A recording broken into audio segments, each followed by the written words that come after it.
Humanianity, a new religious call. Humanianity, religion for us all. Humanity, now we all can see. Humanity, how much better we can be.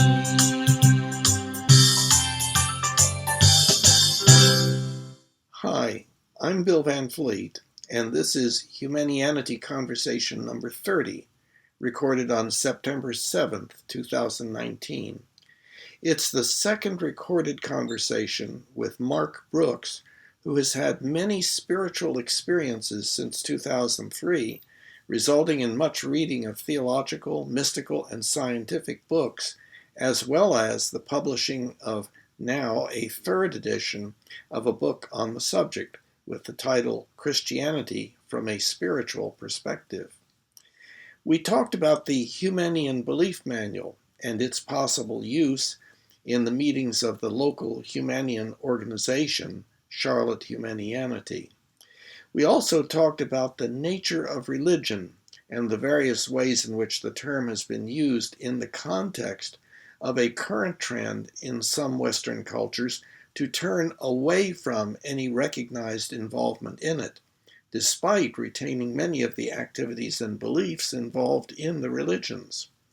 And we talked about some of the philosophical issues involved in the area of thought having to do with the term spirituality, including issues having to do with the mind-body problem and the idea of free will versus determinism.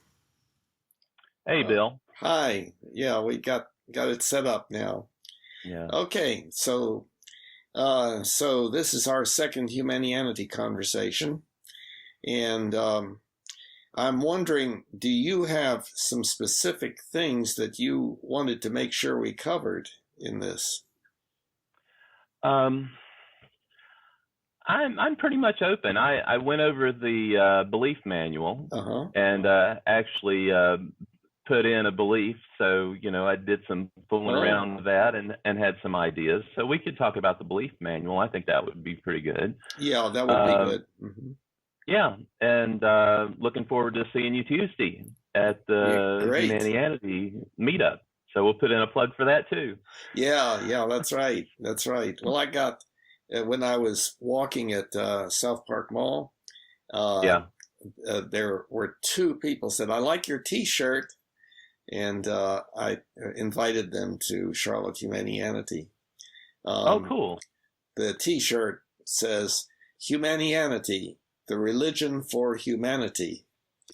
And cool. Both of these people said, yeah, that resonated with them. And so it's a little unusual to get two comments in one day, but I just within the past week, I got another similar comment.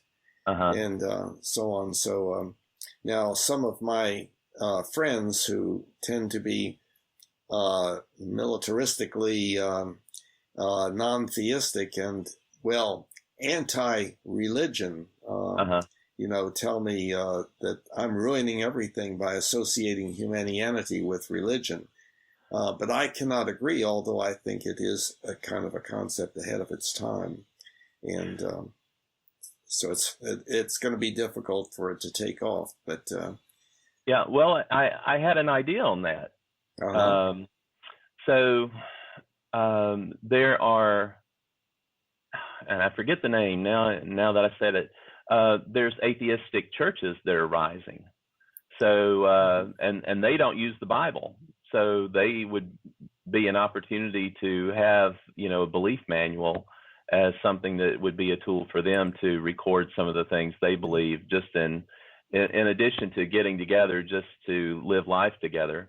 They could have that as a way to document some of the things that they've discussed and that they agree on. Yeah, well, of course, the belief manual and the Humanianity concept is neither theistic nor non-theistic. Mm-hmm. It has to do with, however, the development of a basic ethical philosophy for our species. And currently we're all divided up into our tribes that fight each other and everything. And this is an effort to,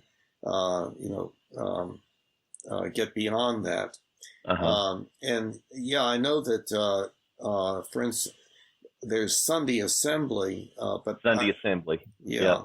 That's what I was trying to think of. But I thought that maybe was having difficulty or ceased to exist, but I'm not sure. Okay. But at any rate, it's a very troubled area, the whole thing of our different sets of beliefs. And of course, it's interesting. You and I apparently have rather markedly different beliefs about a number of things and so on. And I indeed did look at what you posted, not today, but what you agreed with and disagreed with in the belief manual. And in fact, I sent you a message, but it might have gotten into your spam folder. To let's go to the forum and discuss why you disagree with this particular thing. But there are a number of things that I would imagine would be difficult to disagree with, and you're saying no, you don't agree with them, and so that I thought would be interesting at some point to understand that more, because apparently you and I really do have a different quote belief system. Yeah.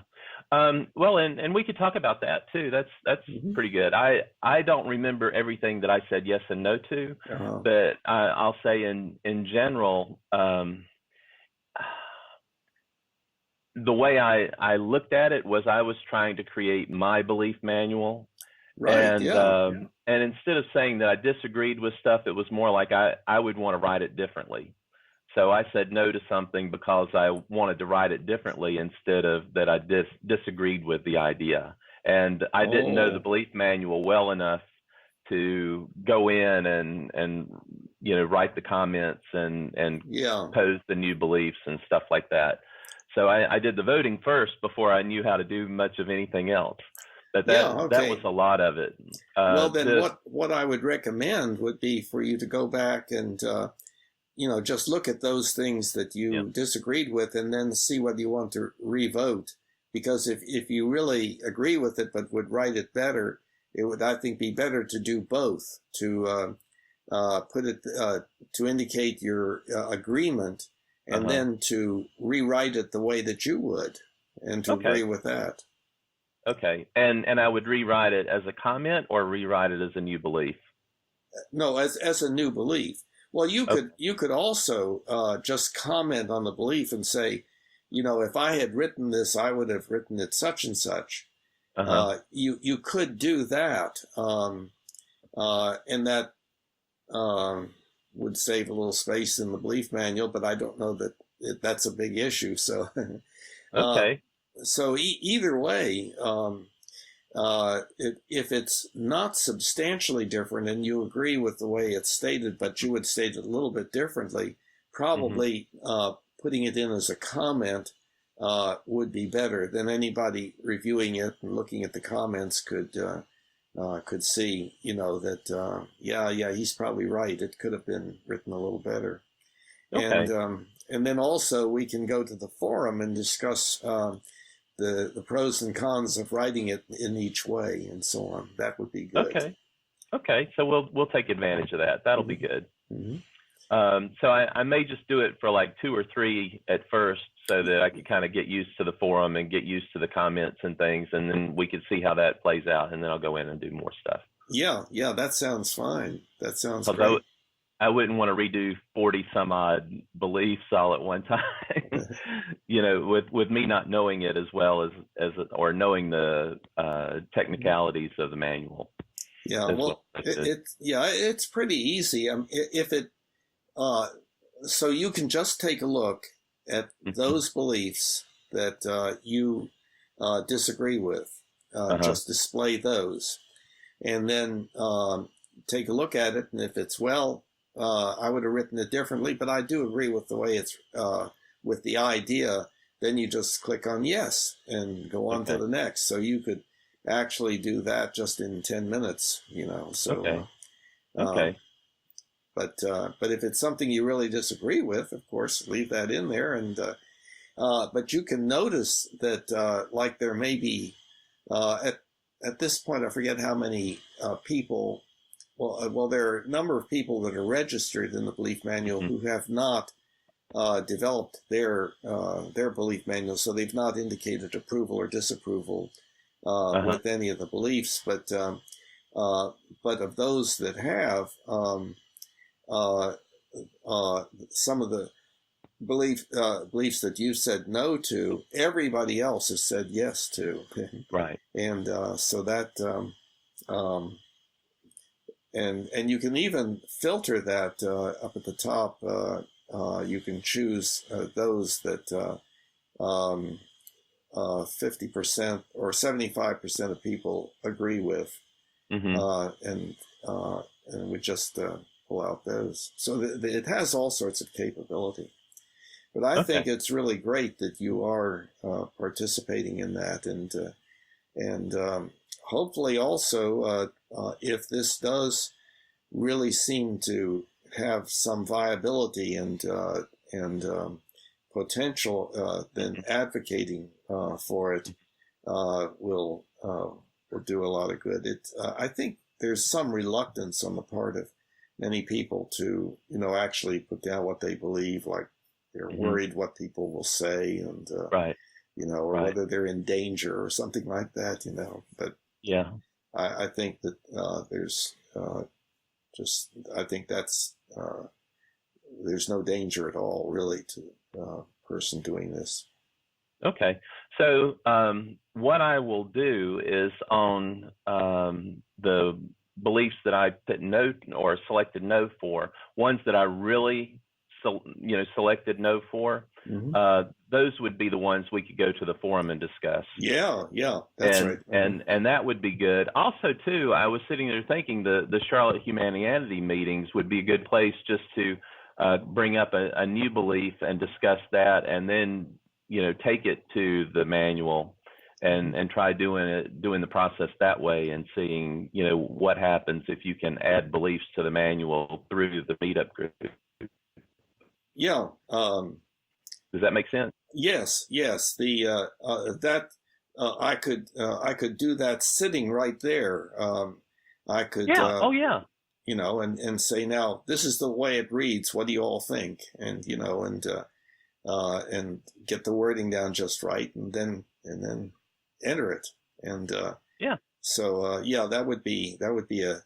I've thought about doing that, but one of the problems with Charlotte Humanianity, of course, is that some of the people who arrive, they have no idea about what Humanianity is all about, and then there are others who are pretty far along in their understanding.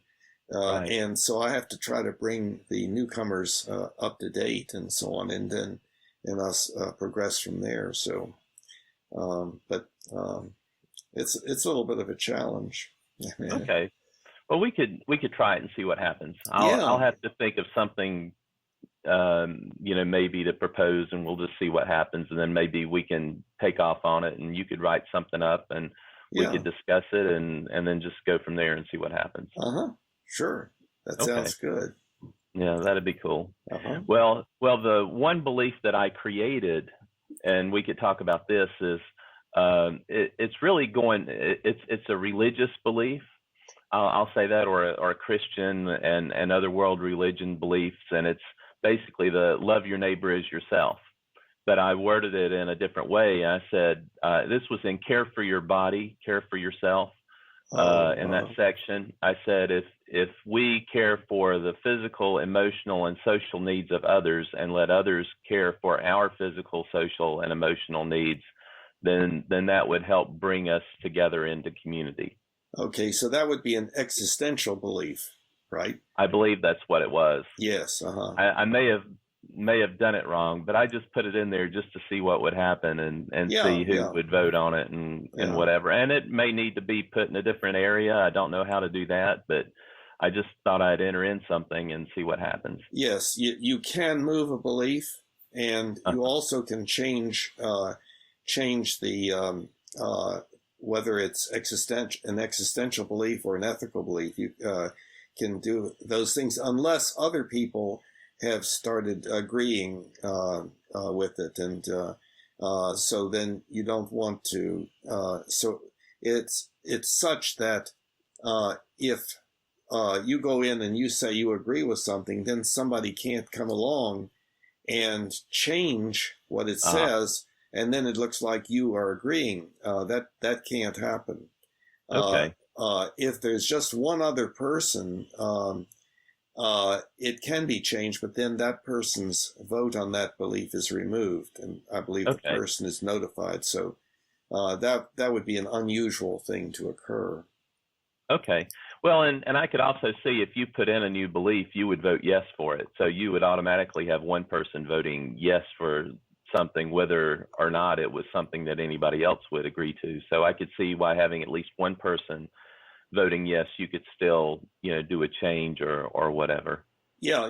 If it's you yourself, if you're the one, well, actually, I think the way it works is if you're the only one, you can change it. But if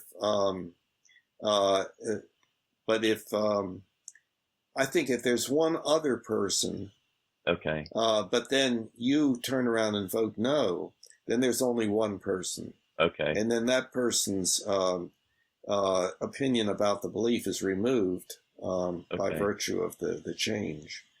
Okay. And so that should not happen very often, but okay. Well, so what about beliefs that everybody disagrees with? What happens to those? After a period of time, and I don't recall how long it is, the belief automatically gets swept out. Yeah, wow. So that's so that it won't just infinitely grow with trash in it. Oh, okay. I think if something goes for a long time with 90% of people disagreeing, then it gets swept out. It can always be put back in, but something like that is, and with people being relatively inactive, at least currently, it's not likely to be a problem for anybody if that belief gets swept out. But so there's the effort there to make sure that 100 years from now the belief manual will still be functional. Of course, it will have to be run by somebody like Google, not my little website. But there you go. Well, that's something. Well, when you were saying 100 years from now, the company that I work for, they just had their 100-year birthday. Really? And they created a time capsule last year and put a bunch of stuff in it and sealed it up. And I don't know I don't know what the date that they would open it up, if it would be another 100 years later or whatever. But it was interesting. So I could see that with paper stuff. I don't know if it would work with the online stuff unless you had some artificial intelligence robot managing this thing and updating it and doing the podcasts and the videos. Maybe we could even have artificial intelligence record your voice and your video and your facial expressions, and you could have those podcasts going on forever. Yes. Although maybe 1,000 years from now, I wouldn't want to hear what I was saying today. Good Lord. Yeah, there you go. So that's something. But anyways, good thoughts. Yeah, and now going back for a minute, there was something that caught my ear, and you were responding to what I said about my militant atheist friends and so forth. And well, I'm not sure whether it was in response to that or not, but you said it was the belief you put in was a, quote, religious belief. And of course, that term, religious, is problematic. Right. I absolutely agree that it is religious, But Uh-huh. My concept of religion, which I think is the accurate one, is disagreed with by most people. Now, how can that be? Yeah. It's a matter of definition and so on. But it's not exactly that way. There are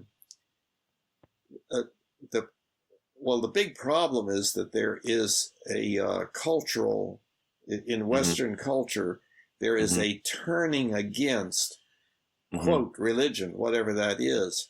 So the things that occur within religion, the person packs up and takes with them and says, I have left religion, but they still have the things that and so I see that too in one of the secular humanist magazines, the latest issue. And I get it because I wanted to understand how secular humanists think, and what their issues are and their concerns are and things.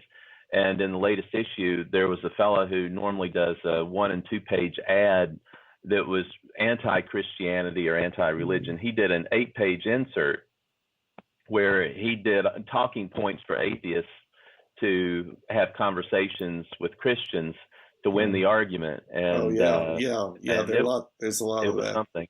Yeah. It was interesting. So I was thinking about, and I know you have a different understanding of religion. And I talked at the Charlotte Humanianity meeting a couple weeks ago. I talked about, how I could justify a belief in religion. If you remember that, using evolution, would that be interesting to talk about? Oh yeah, it would be interesting to talk about.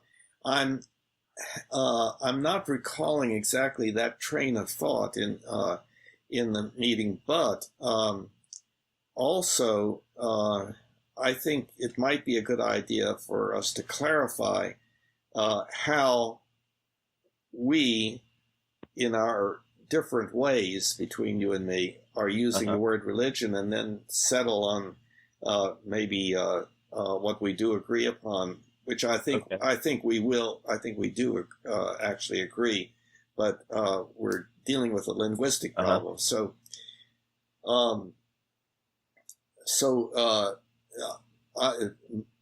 Since I have the atypical, but I think more accurate view of what the word religion should refer to, maybe I should start us off.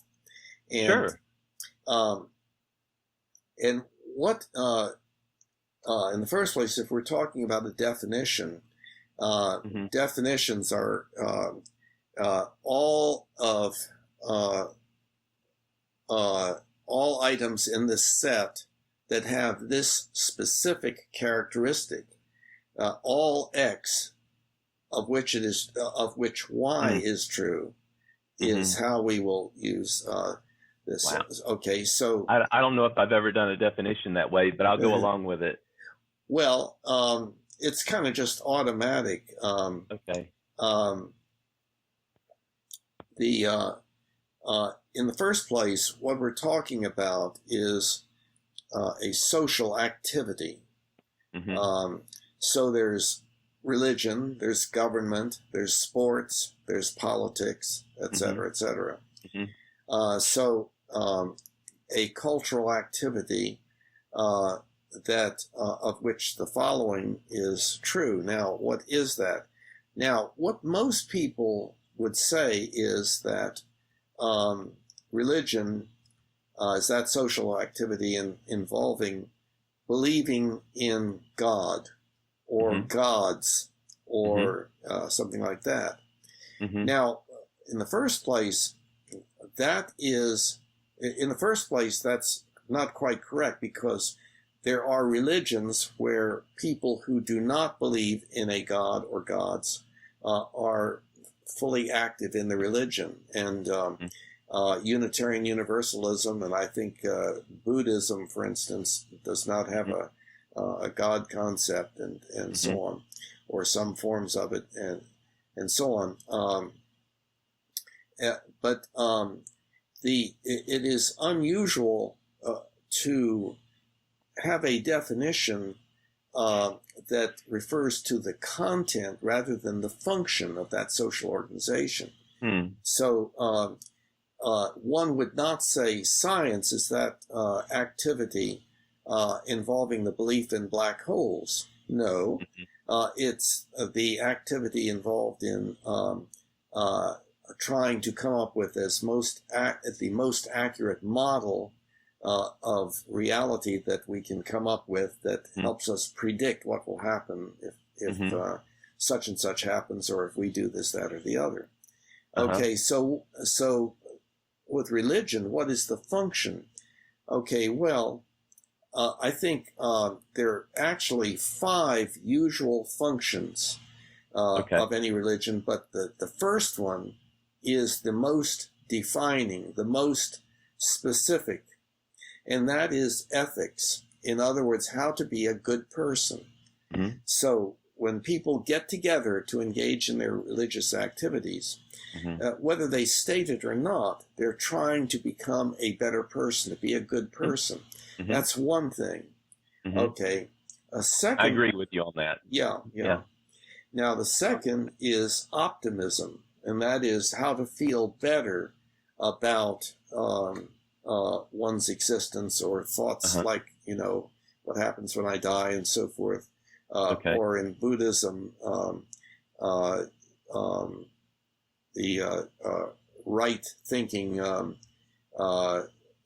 other words, the elimination of suffering, and so forth. And so suffering of oneself, on the part of oneself, or on the part of everyone, or even insects and so forth. Okay, so number 2 is optimism, how to feel better by virtue of what one thinks.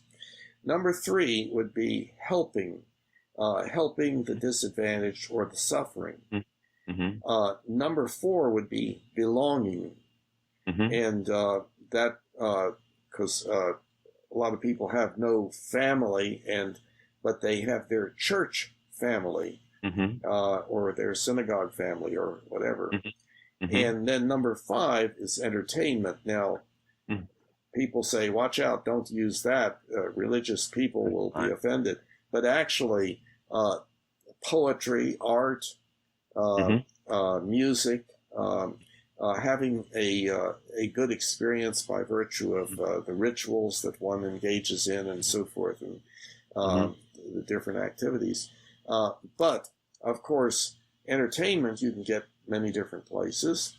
Belonging, you can do that at the local bar, or in your chess club, or in and so forth. Helping, well, there are lots of ways to help other than religion, and optimism. Think that is not necessarily the primary place to work on being optimistic. Maybe it is, but ethics is our adult effort to work on becoming as good a person as possible, so that one feels indeed good about oneself, about how one is living one's life. So, you take something like humanism. The original charter of if that's what it's called, I think it has a different term, that states what humanism is. It was religious humanism. In other words, it started out with being religious, and then being acknowledged, obviously, that this is a development within the religions. This is a religious idea. And then, I guess because of reactions, the anti-religion sort of thing coming in, their second manifesto and their third skirt around that. And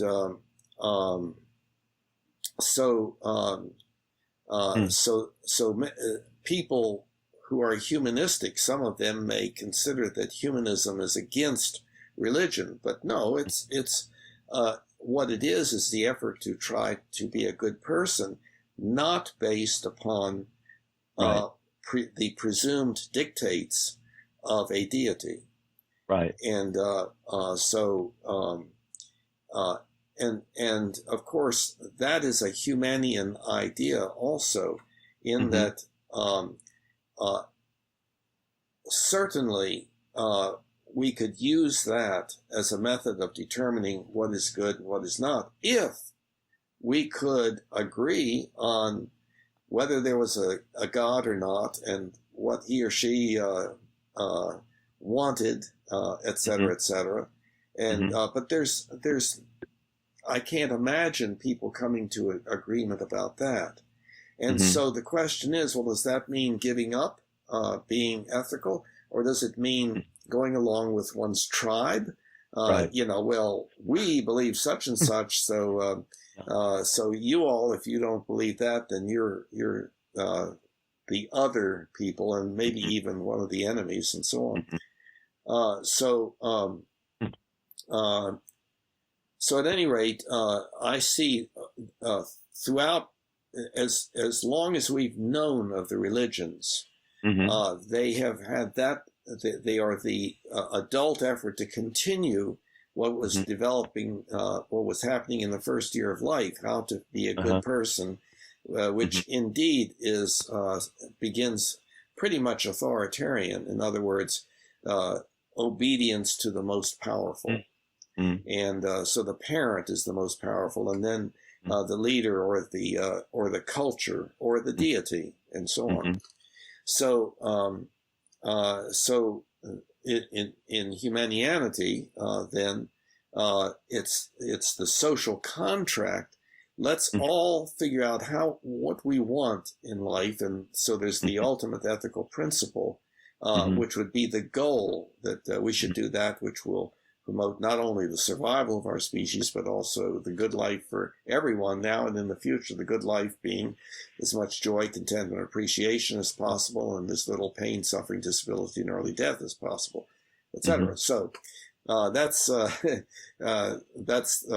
not an elevator speech, but it is an effort to conceptualize the problem with regard to religion, that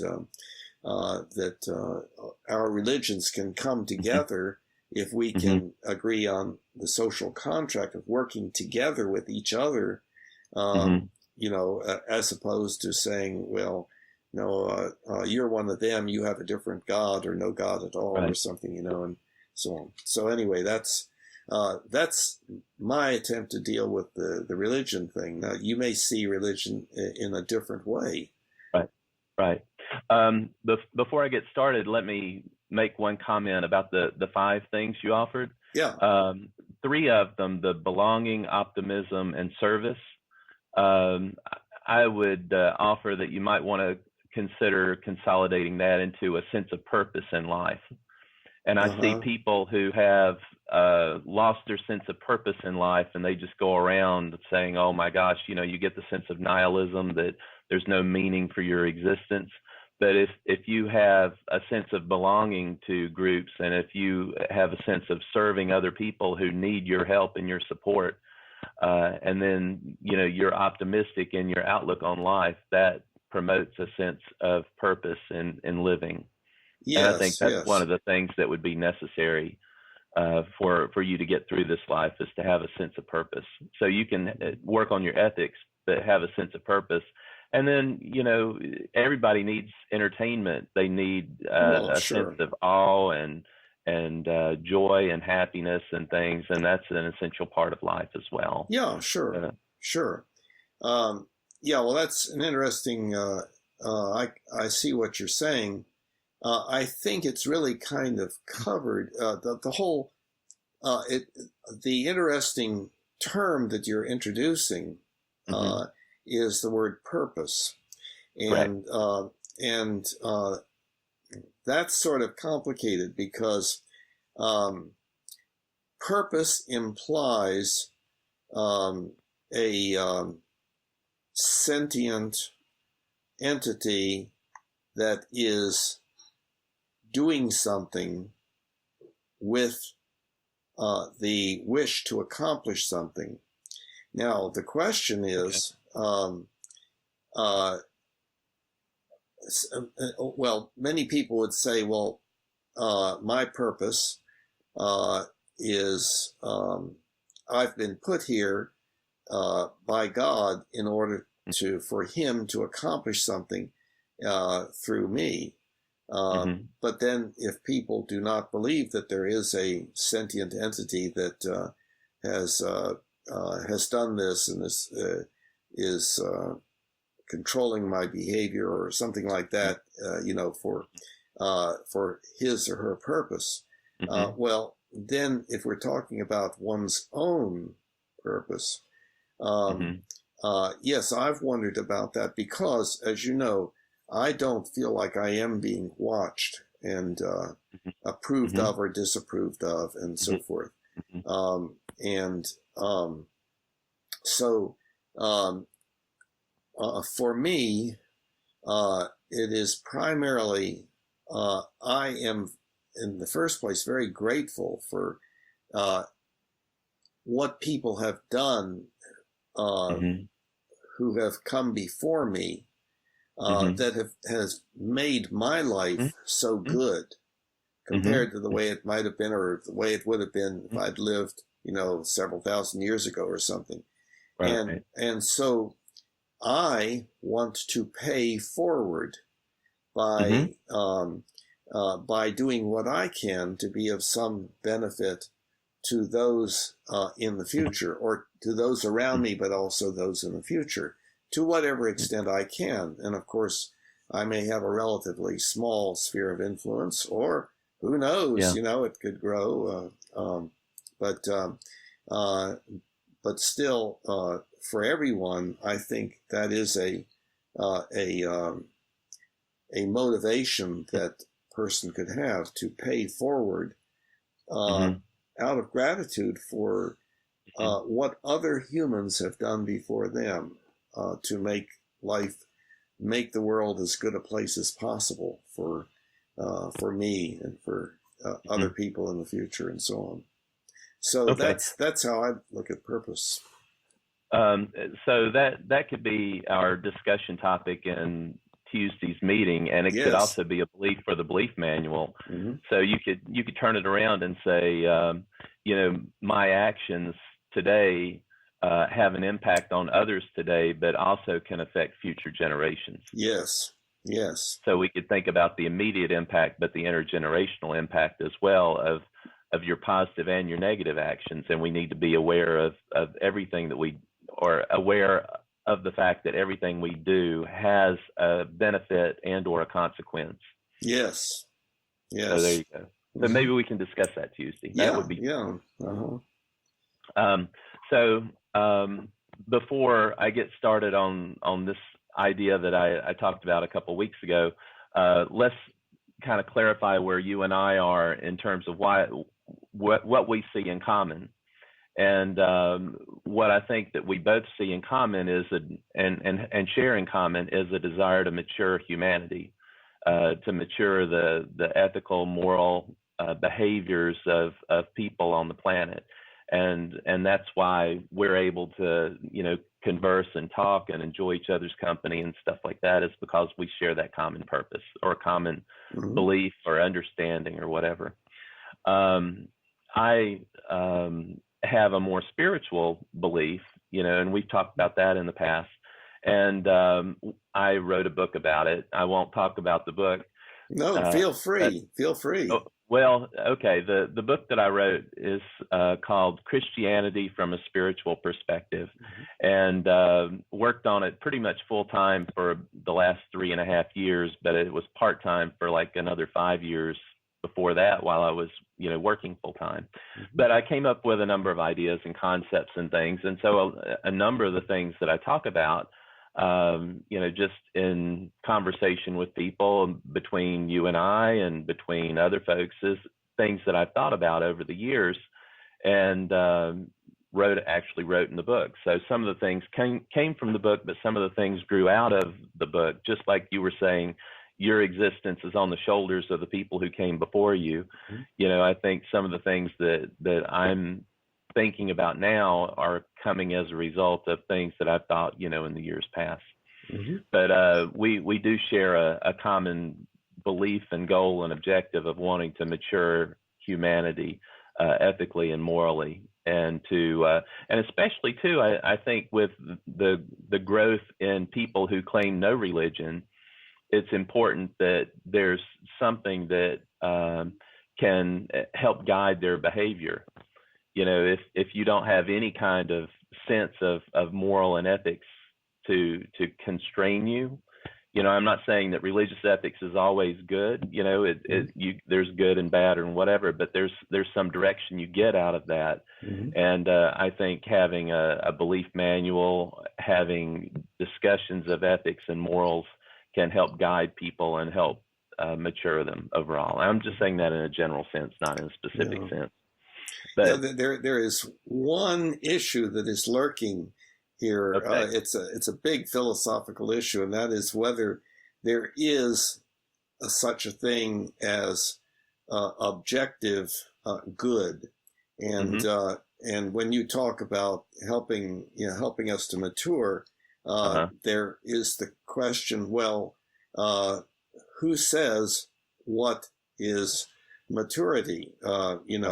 Like in a particular culture, it might be the more aggressive you can be, and the scarier, and the more people you've killed, and so forth, or some, Okay, that's a good point. But in other words, most people tend to believe that, oh yes,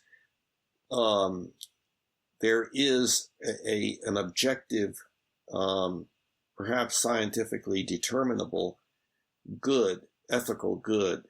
And and I am among those who do not believe that, and so I am put in the box called ethical relativism, and then assigned certain things like, well, if you don't believe there's an absolute good, then you can go and kill and rape and so forth, just and so on. But I believe that we all, by virtue of being born into the human culture, the culture of the family, and then the wider culture outside of that, as we meet up with it, we're programmed to know what we should do and what we should not do, and it's a part of it's an automatic part of everything we do, and so we're not going to be able to be any different than that. In other words, we're all going to have a set of ethical beliefs about what we should or should not do. That is very determined by the culture and can be widely divergent. But if we all say, well, I use the metaphor, and I think you've heard me use this, of people sitting around a table and saying, hey, what do you think about going to Carowinds? And yeah, and everybody agrees. Okay, then if that's our goal, what should we do? Who is going to drive? Who's going to, et cetera, et cetera. Yeah. And so the same thing is presenting, hey, what about promoting not only our survival, but also the good life for all of us now and into the future? And people saying, yeah, that's great. Okay, then if that's so, then what should we do to accomplish that? And that then becomes our ethical belief system. But it is arbitrary. It is, we could decide on something else.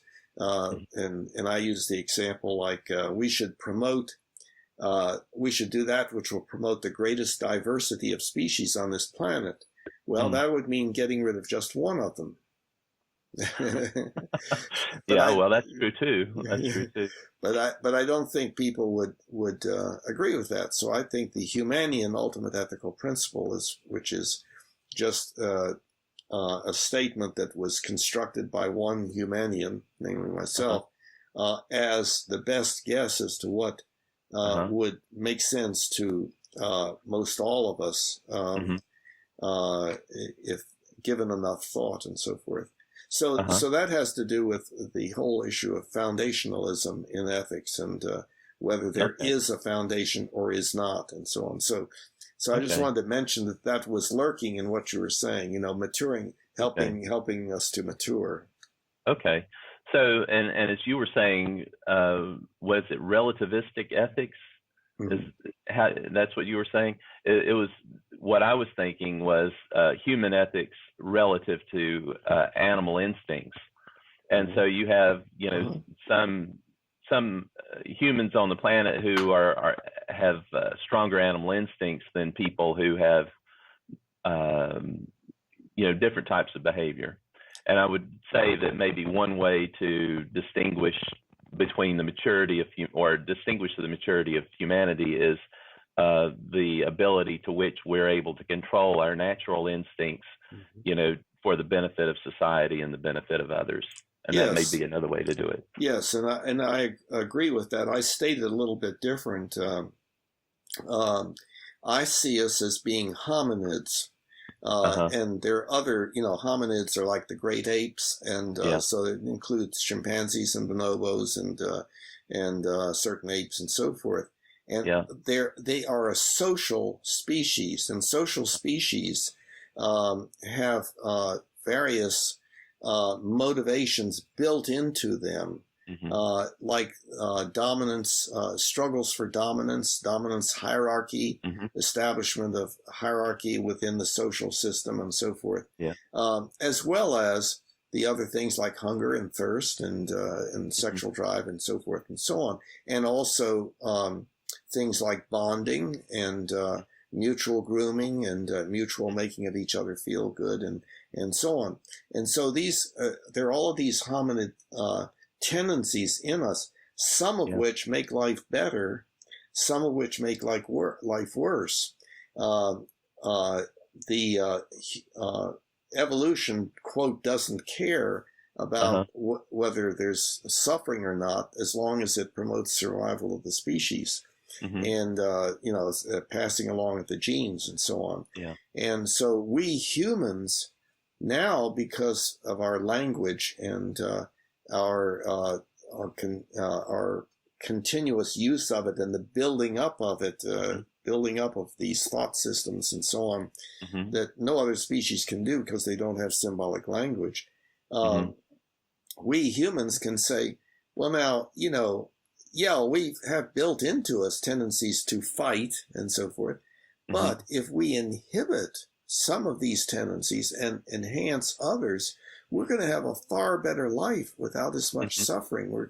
And of course, the amount of pain, suffering, disability, and early death that we humans bring about by virtue of what we do is enormous. So the idea that you and I agree upon, I believe, is that we need to try to reduce the PSDED, pain, suffering, disability, and early death, and enhance the other, the joy, contentment, and appreciation, and so on. And so that's the kind of ethics that you and I would like to see enhanced. So and I would agree with that. Yeah. So, but I like your comments about hominids and evolving from apes or whatever. Kind of leads me into this discussion of evolution. Okay. Because I have a more spiritual outlook on life and our existence, and we've talked about this before offline. But I wanted, or when I wrote the book, one of the things I wanted to do was to justify the existence of all world religions, not just Christianity, but I knew Christianity the best, so that's why I picked that for the title. But the justification that I came up with, and this only came out in the third edition, it took two tries that didn't work well to come up with this third one that did. And I actually had a friend who we went through 5 different versions of what ended up in the book. So there's been probably like 7 or 8 different, trains of thoughts and things, and the evolution of what I came up with.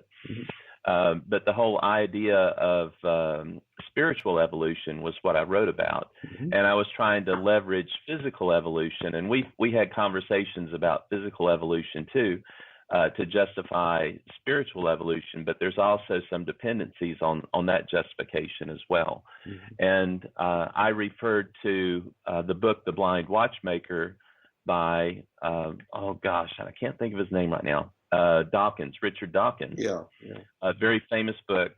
In chapter 3 of his book, he talked about a computer program that he wrote to show the power of evolution, because when he wrote the book, people were still on the fence as far as the benefits of evolution. And I think he pretty much proved it for physical evolution, in that he created a program where he had multiple instances of 28 character randomly generated characters. He was trying to get to an objective of a 28 character phrase, methinks it's like a weasel, from the play Hamlet. And he created this computer program that would go into each instance and randomly change characters. And just on that routine, the probability of random chance producing that objective phrase, methinks it's like a weasel, was 1 in 10 to the 40th. But he included an evolutionary function in the program to where he took the one instance that closest approached the objective function and made it the parent for all the instances in the next iteration. And he was able to get the phrase, methinks it's like a weasel, in about 50 tries, 50 iterations. So to go from 1 in 10 to the 40th to 50, that's pretty powerful. So evolution in creating these interim steps or stops along the way has a way of moving you forward and creating physical changes that would better adapt people or animals or other, plants to a changing environment. So as the environment changed, you would be able to react to it in your physical nature, be it plant, animal, or humans or hominids. So I took that idea and said, well, then the purpose for religion could be the spiritual evolution of humanity. And that's making the assumption that we're eternal spiritual beings who would, have an eternal existence, but come back to earth at different points, along the timeline, the historical timeline. But with scripture being declared sacred, which would make it unchanging, you would have an that would exist for thousands of years. So you broke up. In each generation. Wait, you broke up. Repeat what you said, because it got lost. Okay.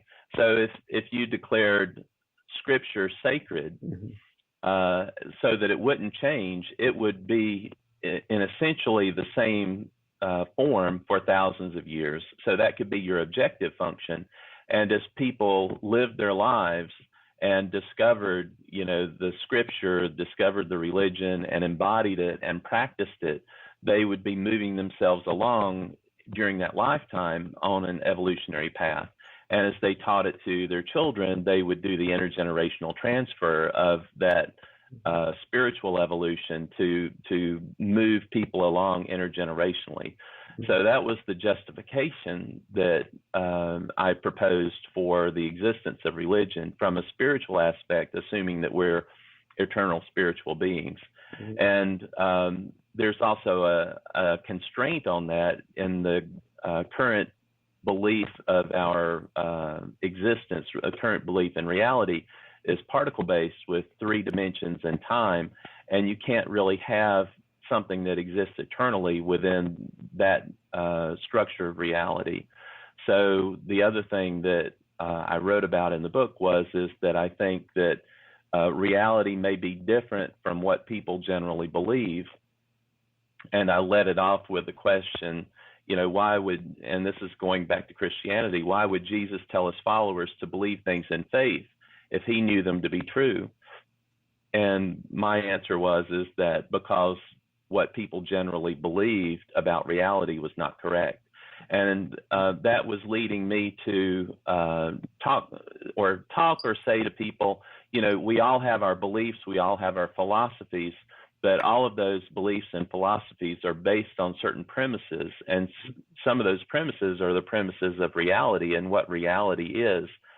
And I was questioning what some of those premises of reality are, because if the premise of reality is different, let's say like if reality is multidimensional and wave-based as opposed to three-dimensional and particle-based, then you could have the existence of, you know, eternal beings and non-physical realities and things like that, which would open up things that can't be believed in a three-dimensional reality existence.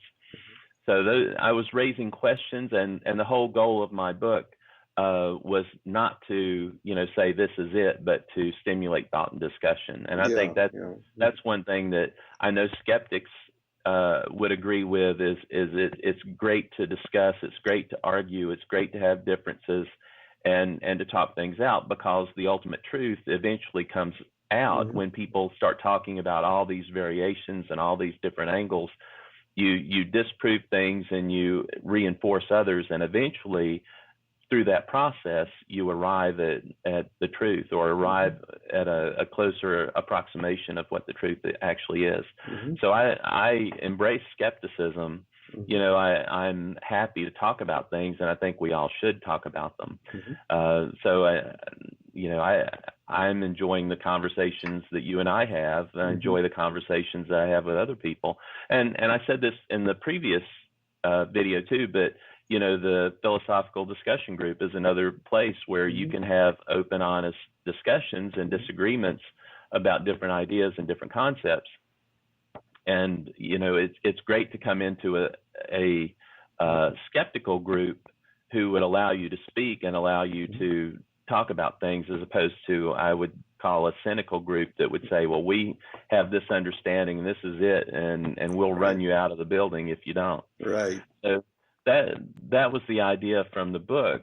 But it was just to say that there's possible alternative explanations for why religion exists, for how, you know, the spiritual aspects described in religious texts could be true. And it's just, you know, to open the door for future discussions on it, not to say that I have the answer or that anyone has the answer, but it's more just to say, let's look at the way we structured these opinions we have, instead of arguing over perceived differences that we may or may not have. So there you go. There's several, I guess, interesting topics embedded in all of this. One has to do with the widely used term spiritual and what that means. And I know, of course, that it has different meanings for different people. Like some would say it has to do with a feeling of awe and wonder as one thinks about the universe. But I think that there is a more basic kind of meaning to the word, more basic, but some of the meanings are not included in that more basic idea. And what I'm referring to is the experience that people have when they become aware of, quote, the other person, or it can be another animal, a dog or something like that, but that a feeling like there is something there. This is not a mechanical robot, so to speak, or something like that.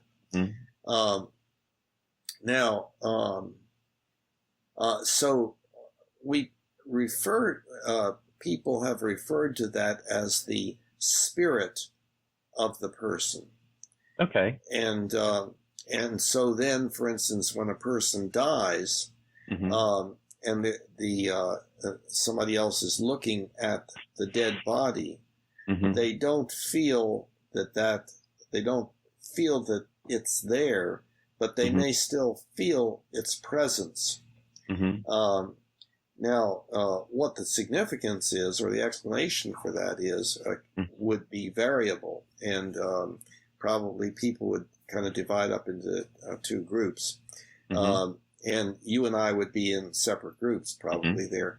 And I could ask a question that I think would help to clarify that, and that would be, do you think that everything in a person's consciousness is correlated with activity in the brain? Correct. Or some is, but some is not, or none is, or all is, something like that. Yep. And because the idea is then if you eliminate the brain and this sentience is, quote, dependent upon the existence of the brain, then that's it. That, quote, spirit is gone. But on the other hand, if you say, well, no, the spirit still exists and it just moves on, has an independent existence, then that would be an alternative view. And I think you would probably be of that view more than I would. And my current and relatively lifelong opinion has been that, well, no, it is somehow connected to the brain.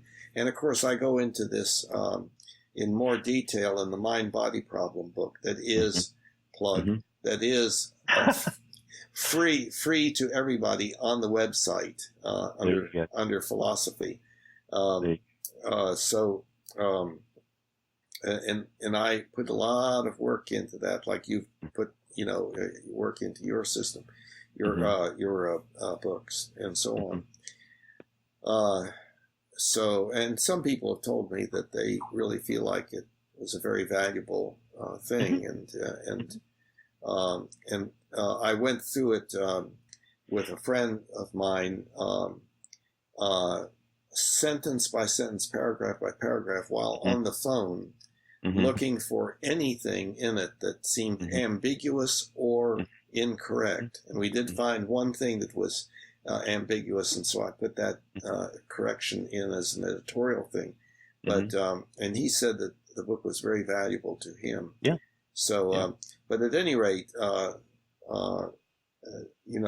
I saying that doesn't have any weight at all because I'm the one who wrote it.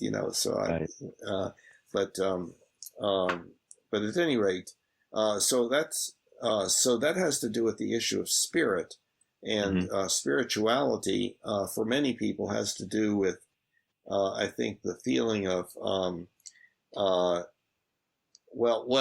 the conceptualization that, modern science has come up with a model of reality that does not involve anything having to do with sentience or consciousness, or the mind, for that matter. So our modern scientific, physical, natural scientific model of reality does not include anything like the mind or free will. And yet, I think that it is healthy to believe that one has a mind and that other people have minds and that they're different and that we have free will and can make choices. But that those are supernatural beliefs. Now, my militant atheistic friends, that ruffles them some, no, I don't have any supernatural beliefs kind of thing. But I think it's sort of like whatever the natural science model is of reality, which is very, very important because it helps us to develop things like Skype, and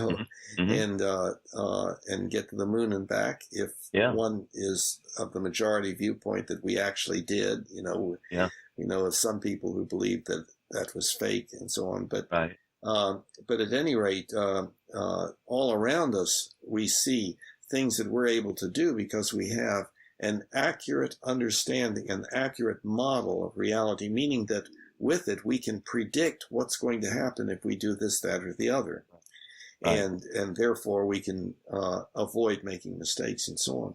However, as I say, that doesn't include anything about the mind or the spirit. and so on. And yet, I think that when we live our daily lives and we meet somebody and we make eye contact with them and so forth, well, then that's the feeling that there is a person there is a very important thing. And there may be some people who do not have that capability, and that would be a significant disorder causing a fair amount of suffering and maladaptation and so on. Yeah. So, can I make a point before we run on? Yeah. Leveraging what you were saying about consciousness, I think a scientific study of consciousness and the source of consciousness will better produce a determination of what our reality and existence is than having discussions on the existence of God. Because you can't prove or disprove the existence of God from where we are in our physical existence, but everyone is conscious, and we have test instruments that potentially could test consciousness, fMRIs, functional magnetic resonance devices, other things that would measure, the brain activities. There's the potential to be able to test whether consciousness is a series of chemical reactions or neurons firing in the brain, or if it's something that's different. And I know there's groups that have those conversations. There's conferences where they talk about that.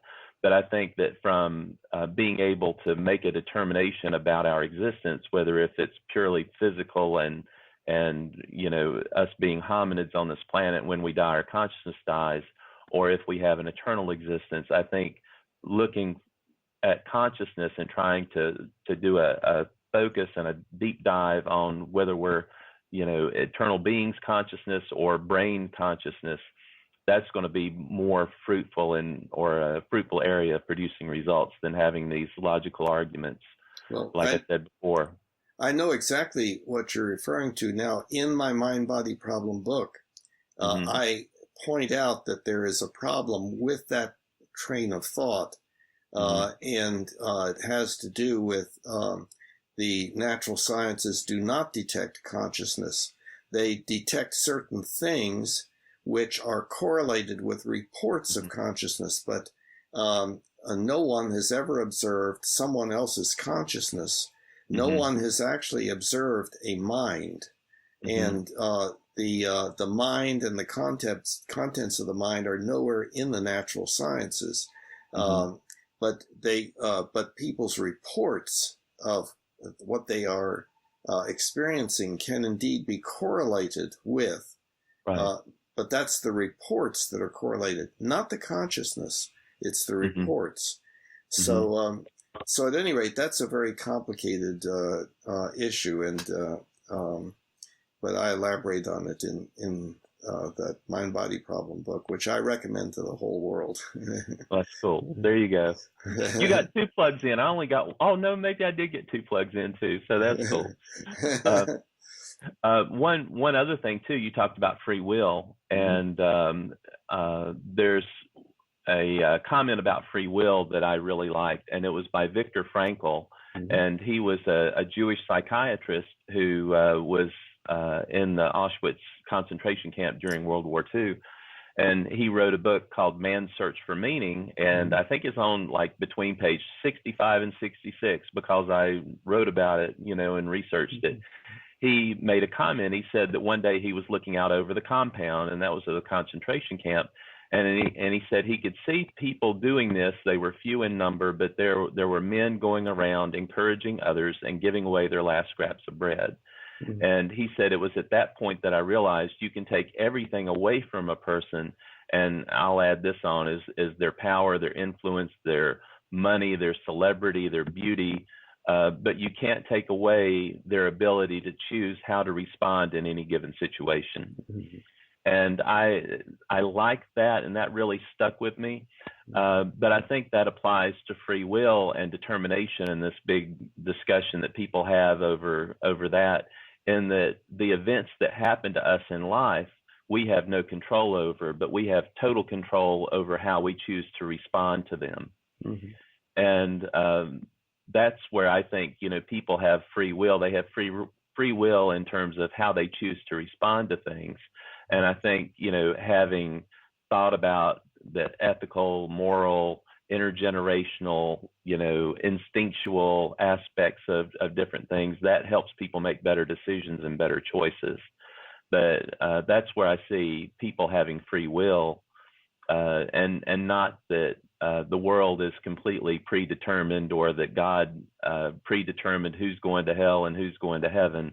I think it's life events may be predetermined, and I don't want to get into that conversation.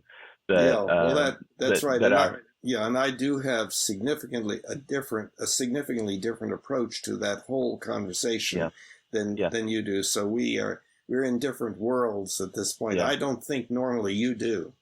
Yeah, I just want to say is that we have control over how we choose to respond to things, and that was the important part, of the discussion, and that would sort of drive the discussion more like what you were saying about the need to think about your moral and ethical behavior, and your maturity as a person, and the consequences and benefits your decisions have, not only on the people around you, but the people that are coming after you.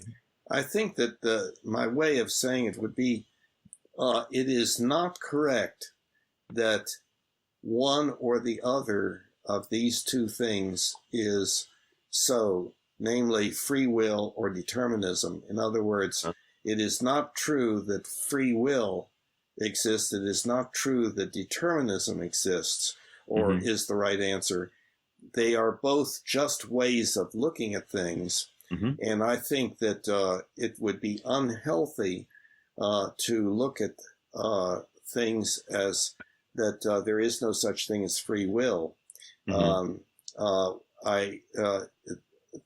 I could look at all of my behavior as being completely determined, and it's been interesting to me to observe how I'm doing complex kinds of things and thinking about other things, not even paying attention, and my body goes ahead and does those things. But on the other hand, I believe it's important that I believe that I can make a choice, and that the choices are important, and so on. So it's under certain circumstances, it is better to use the deterministic model, and in others, it is better to use the free will model. But it's just two different ways of looking at things. Okay. But there's still a lot of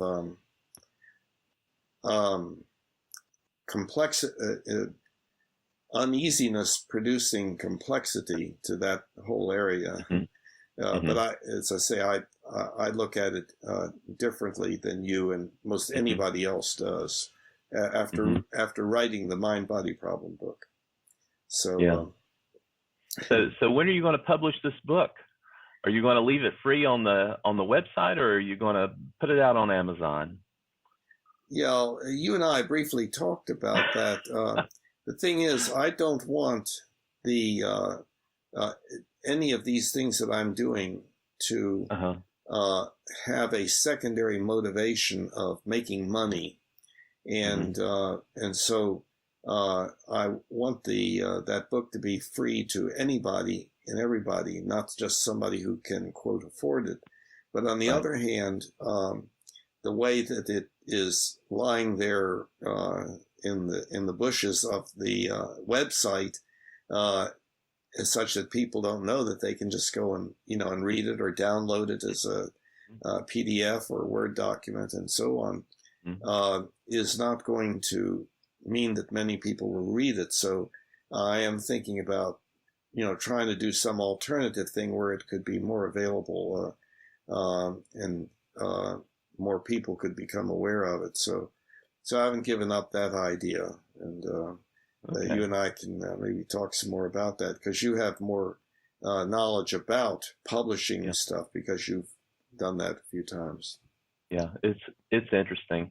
But I just want to toss it out there because I think it would be interesting to have, especially the Mind Body Problem book, yes, out there so that people could have an opportunity to see it separate from the website. Not necessarily that the website's bad, but it's just No. It gets it out of that one single place to where it could be in multiple places at one time. Yeah, I agree with you. I've got to, really do some thinking about that. So do you think we could write it as a manga graphic novel, with little cartoon characters acting out all these different things? That could be fun. Yeah. You might could have an Alita Battle Angel, of Bill Van Fleet, battle, whatever you want to say, with a cinematic adaptation to it. That would be kind of cool. Yeah, well, that's a problem with it, in that I specifically avoid as greatly as possible the use of metaphor and the use of words for their entertainment value or something like that. I try to be as technical as I can be, as precise in definitions and so on, so that the meanings are all clear, and so the book builds on itself, and it's not an easy reading sort of thing. It was a terribly difficult project, the writing of it. I kept thinking, well, yeah, I've got that solved. Well, no, now wait a minute, I haven't, and so on. So I kept at it until I was satisfied with it. That's cool. But I'm still worried that there are flaws in it, and want to find the flaws if I can. Oh gosh, there's a lady I know who she likes to paint on the side, and she has a picture up in her office, and it's ducks, on the beach and in the water, right by this lake, pond or whatever. And she said she has it there because she wants to remind herself just to let things go, because she said there's 2 or 3 things in that painting that I could fix, that I don't want to keep fixing and fixing and fixing and fixing things. And I can identify with that too, because I wrote 3 editions of this book trying to get things right. So I can see why you'd always want to, fine tune this or say something else in a more concise or more clear way. It's always something you can build upon and enhance. So that's a constant struggle.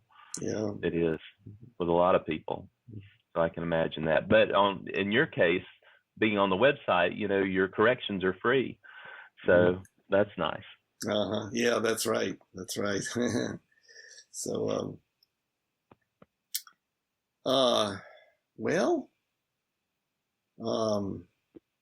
we've covered quite a bit.